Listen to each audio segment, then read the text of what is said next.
Assalamualaikum warahmatullahi wabarakatuh. Selamat datang di latihan soal persiapan TKA Biologi 2026, pembahasan soal part 7. Baiklah, latihan soal pertama. Berdasarkan survei Ikatan Dokter Anak Indonesia, terjadi peningkatan kasus kerusakan ginjal pada anak usia 12-18 tahun di sepanjang tahun 2024. Penderita kerusakan ginjal yang parah perlu dibantu dengan cuci darah. Seorang murid bertanya mengapa ginjal yang rusak tetapi darahnya yang dicuci. Apa penjelasan ilmiah secara fisiologis yang paling tepat untuk menjawab pertanyaan murid tersebut? Pilihlah jawaban yang benar, jawaban benar lebih dari satu. Nah, untuk menjawab soal tersebut, perlu kita pahami fungsi utama dari ginjal, yaitu sebagai organ penyaring darah. Setiap hari, seluruh darah dalam tubuh kita disaring berkali-kali oleh jutaan unit penyaring kecil di ginjal yang disebut nefron.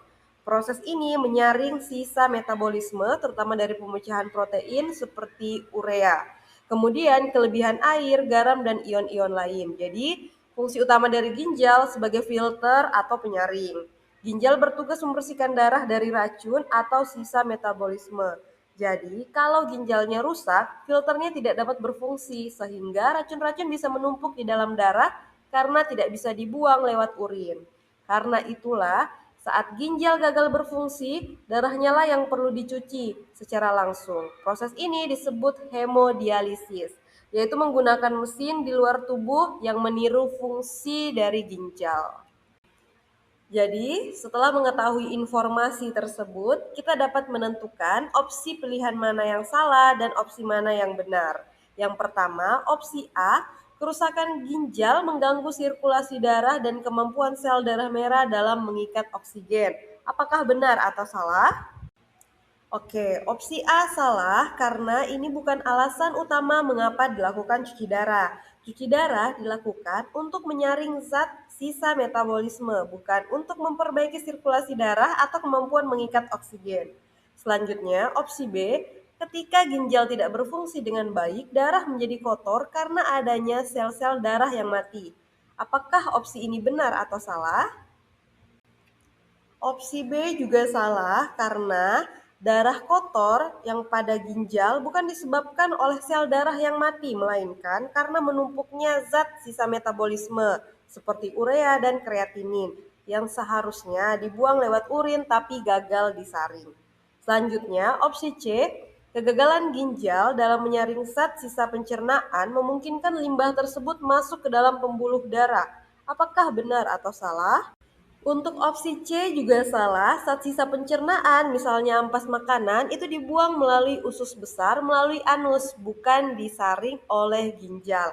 Ginjal menyaring zat sisa metabolisme tubuh, seperti hasil pemecahan protein di sel-sel tubuh, bukan sisa proses pencernaan makanan. Jadi meskipun terdengar mirip, ini konsepnya keliru. Selanjutnya, opsi D, terganggunya fungsi ginjal menyebabkan sisa metabolisme tidak dapat tersaring dan terbuang dalam urin. Nah, apakah opsi ini benar atau salah? Untuk opsi D benar karena ini telah menjelaskan fungsi dasar ginjal secara akurat, yaitu ginjal bertugas menyaring sisa metabolisme tubuh agar bisa dibuang lewat urin. Jadi, jika ginjal rusak, proses penyaringan dan pembuangan ini terganggu sehingga sisa metabolisme yang seharusnya keluar lewat urin justru tertahan di dalam tubuh. Selanjutnya, opsi E, karena ginjal tidak mampu menyaring darah, maka zat-zat sisa seperti urea dan kreatinin tetap berada dalam darah. Apakah benar atau salah?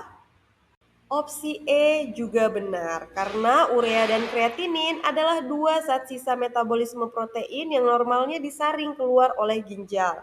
Ketika ginjal rusak dan tidak mampu menyaring darah, zat-zat ini tetap menumpuk di dalam darah. Nah, inilah sebabnya yang perlu dicuci atau disaring secara langsung adalah darahnya, karena disitulah racun-racun tersebut berada. Bukan ginjalnya yang dicuci, karena ginjalnya memang sudah rusak atau tidak berfungsi. Oke, selanjutnya latihan soal yang kedua. Seorang anak merasa kesal karena kolam ikan hias di halaman rumahnya sering ada kecebong. Untuk menjaga agar katak tidak lagi bertelur di dalam kolam ikan hiasnya, anak tersebut memindahkan katak ke selokan di belakang rumahnya. Tetapi sekalipun dia sudah sering memindahkan katak dari kolam, akan tetapi hampir setiap menjelang malam ada katak yang bernyanyi di tepi kolam. Hari ini anak itu melakukan sesuatu yang belum pernah dilakukannya, yaitu sebelum memindahkan katak, dia menandai kata-kata tersebut dengan angka-angka. Pertanyaan apa yang menurut kalian ingin diketahui anak tersebut? Oke, jadi anak tersebut menandai kata-kata tersebut dengan angka-angka sebelum dipindahkan. Ini artinya si anak ingin mengenali atau mengidentifikasi individu katak tertentu di kemudian hari. Tanpa penandaan, dia tidak akan bisa membedakan apakah katak yang muncul kembali itu adalah katak yang sama yang sudah pernah dia pindahkan sebelumnya, atau katak yang baru yang berbeda.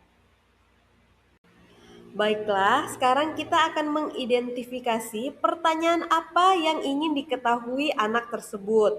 Pertama, opsi A, siapakah yang datang ke kolam itu? Katak jantan ataukah betina? Apakah benar atau salah? Opsi A salah karena menandai dengan angka tidak memberi informasi tentang jenis kelamin katak. Untuk membedakan jantan atau betina, biasanya diperlukan pengamatan ciri fisik berupa ukuran, warna, suara, bukan penomoran individu. Jadi, pertanyaan ini tidak sesuai dengan metode yang dilakukan anak, yaitu penandaan angka yang dilakukan si anak. Selanjutnya, opsi B, katak manakah yang pertama kali datang ke arah kolam itu? Apakah benar atau salah? Opsi B juga salah karena untuk mengetahui siapa yang pertama datang, si anak perlu mengamati urutan waktu kedatangan secara langsung atau real time, bukan sekedar menandai dengan angka. Penandaan angka lebih berguna untuk mengenali ulang individu yang sama di waktu berbeda, bukan untuk mencatat urutan kedatangan. Selanjutnya, opsi C, apakah katak yang datang ke kolam itu adalah yang pernah dipindahkan? Apakah benar atau salah? Nah, opsi C benar karena pertanyaannya paling sesuai dengan metode penandaan angka yang dilakukan. Dengan memberi nomor pada tiap katak sebelum dipindahkan ke selokan, si anak bisa mencocokkan nomor pada katak yang muncul kembali di kolam keesokan harinya. Jika nomornya sama dengan katak yang sudah dipindah sebelumnya, ini membuktikan bahwa katak tersebut kembali lagi ke kolam meskipun sudah dipindahkan jauh. Selanjutnya, untuk opsi D, dengan cara apakah kata-kata itu datang menuju kolam? Apakah pertanyaan ini sesuai atau tidak? Jadi opsi D juga tidak sesuai atau salah. Pertanyaan ini menanyakan mekanisme atau cara katak bernavigasi, misalnya menggunakan penciuman, suara, atau orientasi matahari. Untuk menjawab ini diperlukan eksperimen tambahan yang jauh lebih kompleks, bukan sekedar penandaan dengan angka. Penandaan angka saja tidak cukup untuk menjawab pertanyaan tersebut. Selanjutnya, opsi E, mengapa selalu ada katak yang datang ke kolam setiap waktu? Apakah benar atau salah? Jadi opsi E juga salah karena ini pertanyaannya terlalu umum atau luas. Pertanyaan ini juga tidak secara spesifik berkaitan dengan tujuan penandaan dengan angka yang jelas-jelas dirancang untuk mengenali individu, bukan mencari alasan umum kedatangan katak.